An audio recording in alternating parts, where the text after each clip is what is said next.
जोंहा आसामनि सीएम हिमन्त बिश्व शर्मा सारा जोंनि बिटिसिनि बागै रोखा खालामनानै होदों।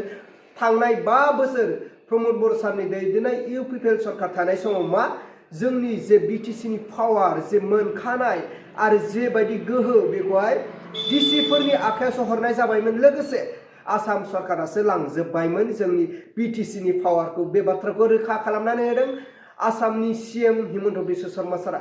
आरो बियो जोंनि थाखाय बेसेबांबा सोंखारिथाव आरो दुखुनांथाव। दिनै मोनखानाय गोहोखौनो इउपिपिएलआ हगार हरनानै लाजोबदोंमोन।